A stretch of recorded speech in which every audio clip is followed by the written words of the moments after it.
What's up? What's up? What's up, everybody? Welcome back to the channel. Tammy Talks here. Thank God we are on the very last episode of Married at First Sight season 16. This is Where Are They Now, which is typically more impactful, more entertaining, but leave it to this boring cast to have a boring Where Are They Now. Lord, I don't even know what to say about this cast. I don't. I have yet to see a boring Where Are They Now? But let's talk about it, y'all. If you're brand new to the channel or if you are a returning viewer that is not yet subscribed, y'all go ahead, hit that subscribe button, thumbs up the video. Trying to get to 15,000. All right, so we're at like 13,000. Like 13, yeah, like 13,000 ish subscribers. So if you are watching me and you have not yet hit that subscribe button, y'all go ahead, hit that subscribe button. Do me a solid. All right, but let's talk about this episode. So a lot happened. It was a lot of moving parts. It was very disjointed, mainly because they weren't all staying there. We have yet to see a Where Are They Now where they're all not dedicated to staying in the house. And I feel like if that wasn't a good weekend for everybody, then we just shouldn't have filmed it. But it was very weird the way Jasmine is like, I'm not staying here. And then Eris is not staying there. And then Nicole and Chris aren't staying every night. It was weird. But I took a couple of notes. So let's talk about them, y'all.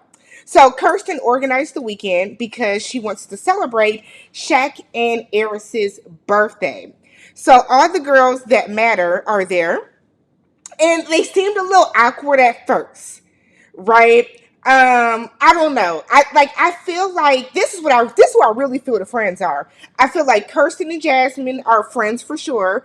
I feel like Gina rock with them too. I think Jasmine and Gina are good friends. I think Nicole comes into the fold when they want to do a little group type situation. And then when they feel like it's going to be a huge group situation, that's when Dominique gets invited. My lights are in. Hold on, y'all. I guess that's better. My lights are in my glasses. Uh-oh. Hold on. Okay. I hope that's better. I didn't set these up right. All right. So, they're asking if Dominique is coming. They're wondering, is Dom coming? Is she coming? And the way that Jasmine and Gina looked, they don't care if Dominique comes or not. So it makes me wonder what's to that. Nonetheless, Dominique shows up and the girls are out talking and she comes in all loud, acting like that little annoying sister, that little annoying sibling that you have to take everywhere. So the ladies all do like a little sound bath. I really want to do a sound bath.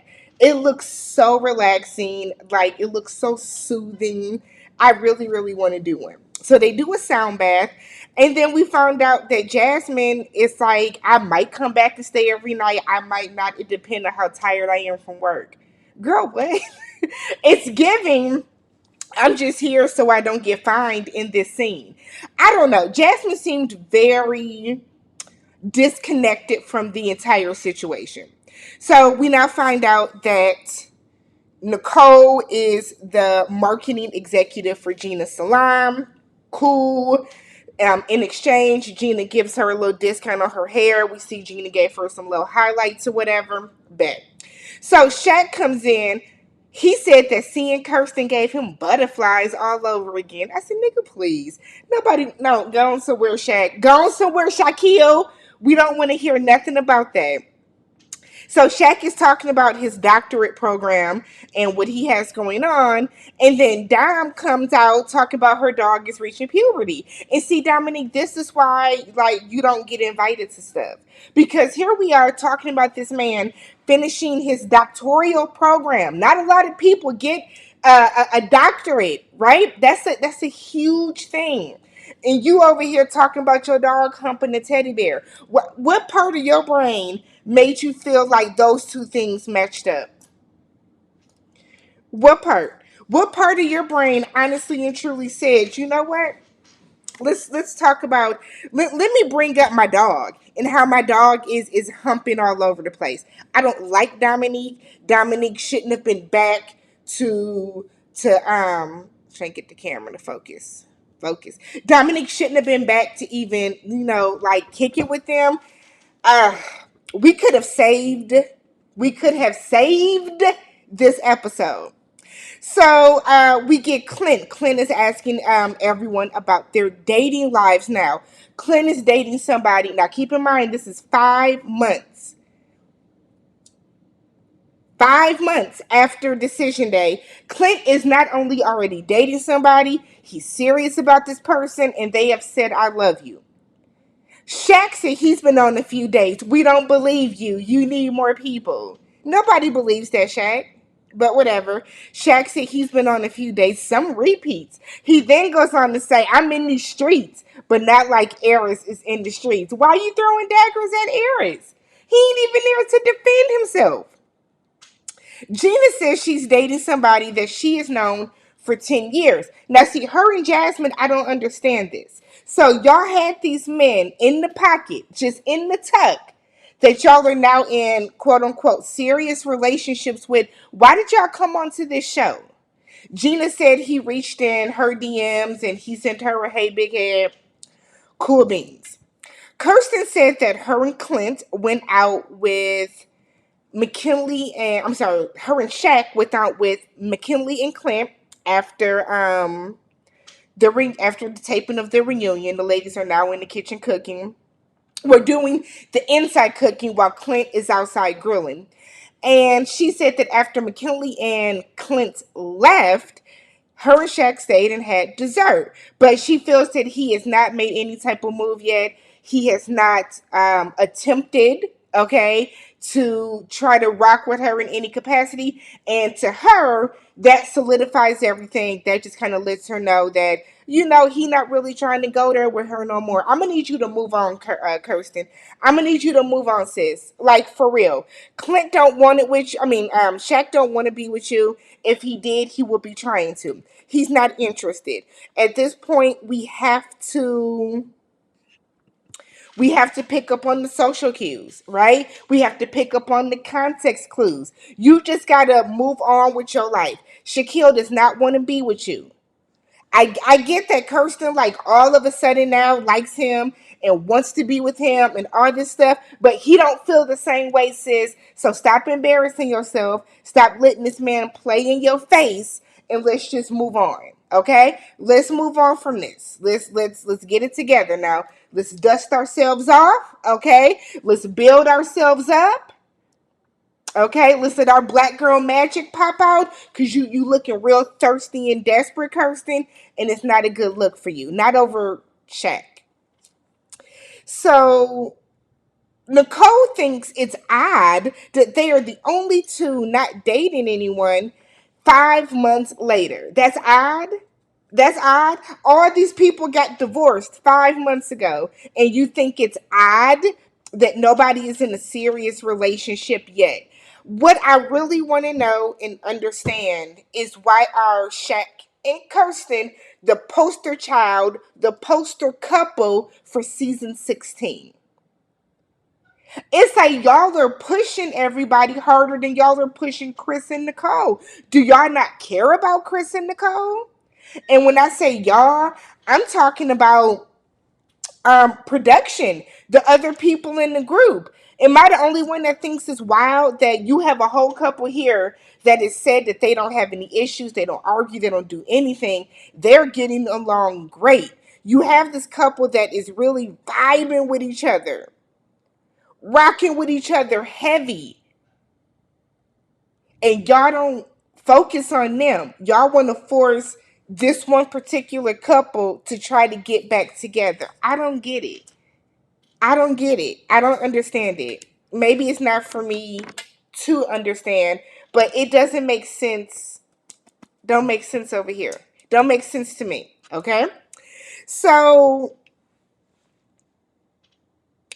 Gina goes outside with the guy. She takes some food out to Clint, and McKinley conveniently gets up and walks away real fast.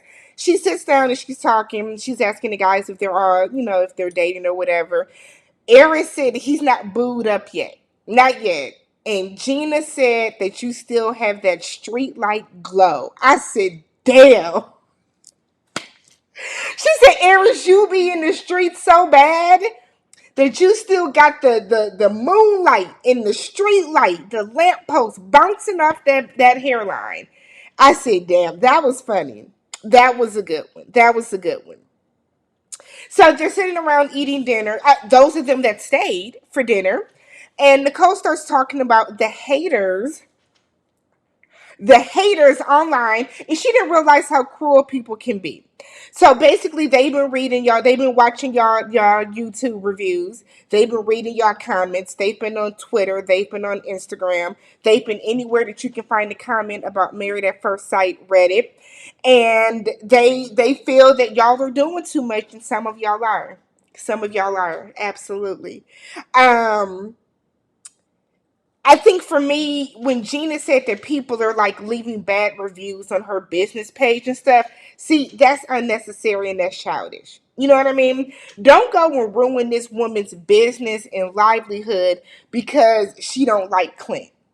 Let's not do that. Let's not do that. Some of y'all absolutely do too much. It's one thing that, yes, I have said things in my videos. I'm guilty of that myself, right? I have tweeted a couple of things. Like I tweeted that, Chris needs to go up a size in his shirts. He does. None of his shirts fit. Chris needs to go up a size in his shirts. Okay? Chris got a little gut, right? So you know what that means? When you don't go up a size, that last button is screaming for air. I too, look, I done said something rude just now. I too have said rude things, right? I'm giving commentary. I think it crosses the line when y'all at these people. It crosses the line when you go to their comment section and you're rude to them underneath. And some of y'all are, right? But I think it's also, Nicole, you can't say that people are in your business when we see you be in these people's business. Because let's be real, you are not these people's friend. Y'all are co-workers that turned associates. You've been in everybody's business from jump, and you keep saying, well, someone has to do it. Somebody has to be in your business too, sis. Somebody has to be in your business too. Nicole strikes me as a person who wants to be able to say whatever she wants to say about other people's relationships and situationships and their lives and everything. But when it comes to her, she don't want you to say nothing. That's the type of person that Nicole is. Chris said that he's handling it just fine. They all talk about how they're handling it and how they kind of ignore it, whatever the case. And Chris is saying that Nicole is having a harder time with it, but we know that Nicole has low self-esteem. If you know you got the low self-esteem, Nicole, and you cannot handle it, get off YouTube, get off Twitter, get off Instagram, mute your name, mute Chris, mute MAFS, mute Married at First Sight. But when you put yourself into a position when you're on screen to millions of people around the world, like you're setting yourself up to do that. The same way that when I sit down and I turn on this camera and I make the decision to put up a video, I am putting myself, putting a bullseye on myself. I'm putting a target on my back. You know what I mean? You have to have thick skin if you are going to, or high enough self-esteem, if you are going to sit down and put yourself out here like this. I've had some cousins ask me or say like they don't know how I do it because of, we see the way that people act all the time. It's not just like them. People get butchered all the time on YouTube. All the time. So, I mean, I hope it doesn't like cause her to like too much mental harm. You know what I mean?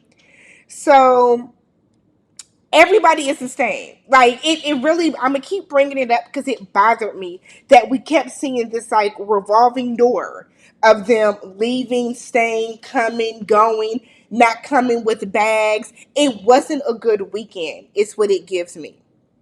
So, the next day they're doing like a little what Clint is calling the beer Olympics or something like that. Gina was shady and said anything that involves heavy drinking and sports is Clint's idea. She had an issue with his drinking, y'all. We knew that. So Clint wants these people, these adults, right? I think everybody is at least 30, right? To chug a beer, take a bat, spin around on the bat 10 times, get dizzy, run down a slip and slide, then zigzag through some chairs, and then finish up by playing flip cup. I know you fucking lying. I No part of me will ever, at my age, 38, at my big age, no part of me wants to purposely make myself dizzy after chugging a beer. What? So they have fun doing it, I guess. Mac and Gina have a little conversation. Gina said that Mac did not seem interested in talking to her after the reunion. He was like, "Oh, I guess it's too late because you've moved on." McKinley then said that he panicked because he didn't know how serious she was or how serious he was ready to be. Let me tell you this. McKinley has been unserious since the moment he stepped on here. I've been saying that. McKinley wants to be on TV. Y'all been saying it's been Gina this whole time. It's been McKinley. McKinley came on here to be on TV. And that's why as soon as this was done, he skipped and ran his ass right back up to Michigan. What do you mean you can't tell how serious Gina wants? Like, I mean, we saw Gina be more interested in you than she did Clint. You could tell Gina wanted to talk to you. McKinley bothers me, y'all. He has a personality I could not take. So he said that he is now taking time for himself and not focusing on a relationship. Bye, McKinley. He said earlier in that, like when they were in the kitchen, that he has a personality that either you like it or you don't. And then he was saying how some people don't necessarily like his sarcasm and constant stuff. No, like nobody wants to play all the damn time. Nobody wants to play all the time, and I think that's where McKinley like went wrong. I feel like that's what really lost McKinley a lot of times. It is the fact that everything with McKinley was him constantly playing too much. Everything was him playing too much. Everything was a joke. Everything was overly sarcastic. Nobody has time for that. Nobody wants to deal with that either. So that was the one thing I did not blame Dominique about when it came to him. He was unserious, and we saw that here.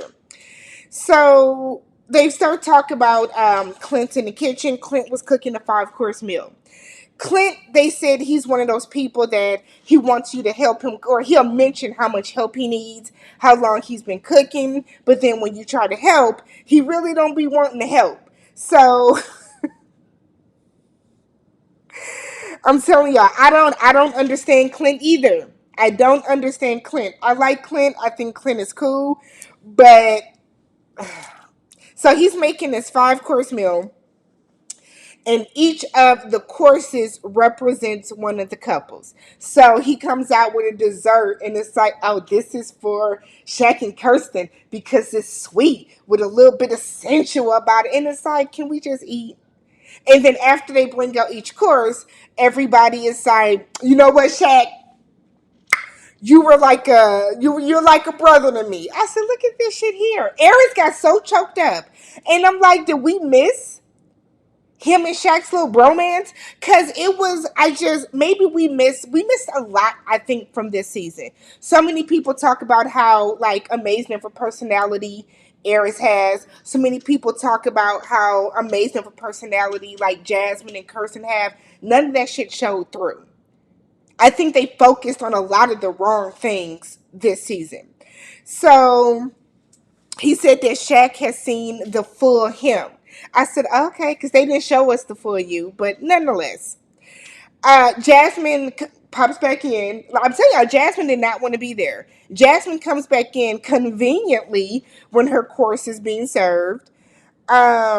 She was talking to some of the ladies, and she's like, friend boy doesn't She doesn't talk about the show with Friend Boy.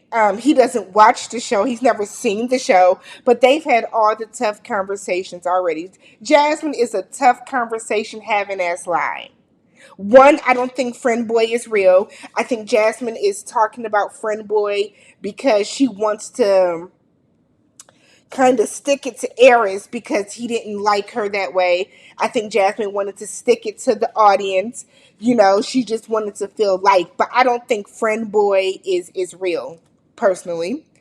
So Shaq and Kirsten have another conversation talking about the same thing. Kirsten, get it through that head. Get it through them bundles. He does not want you. He don't want you, no matter how you gonna say it, no matter how you gonna shake it. If a man wants you, you know. You know. You wouldn't be guessing and wondering and pondering if he actually liked you. If a man wants you and a man wants to be with you, you will know. And I feel like, Kirsten, you know this because this is not your first time being with somebody. So I don't even understand why she was making this into this. Like, that was really getting on my nerves with her about that. And then they go sit down and they get a bunch of drinks or whatever from like a drink food truck. And they do a final airing out of grievances amongst each other. Say what's on your mind, y'all. Say what it is. You know, any last words for anybody. McKinley is still talking about this divorce. Move on. He still feels that they didn't fight for each other. He wishes they would have fought for each other. No, McKinley wishes that they would have went through the process so that they can be a little more integrated and closer with everybody else that's sitting out here. The couple that are still there, because not everybody even showed up to the last day. And then Dominique said the girls hang out without her. Let me tell you this, Dominique. Dominique sat up there all weekend with these women. You ain't said a word about anything. You then sit down on this bench, on this log bench, and you say how you're so ready for this phase of your life to be over. You're ready to move on. You're not interested in any of this or anything like this anymore. You're ready to move on with life and put this all behind you. While in the same breath, then being mad that the same people that you want to put behind you, you feel that the ladies don't kick it with you, don't hang out with you. They don't know you. They don't know you. You left the show after 2 weeks. They have more bonding time together. We hear all the time how these couples or how these people on this show will say that, you know, once filming ends, they're hanging out at each other's apartments. The ladies are all hanging out together. The guys are all hanging out together. You didn't form a bond with them on top of the fact that your immaturity shows constantly. Constantly. Like in this moment. In this moment right here, we are seeing how immature you are because you're upset.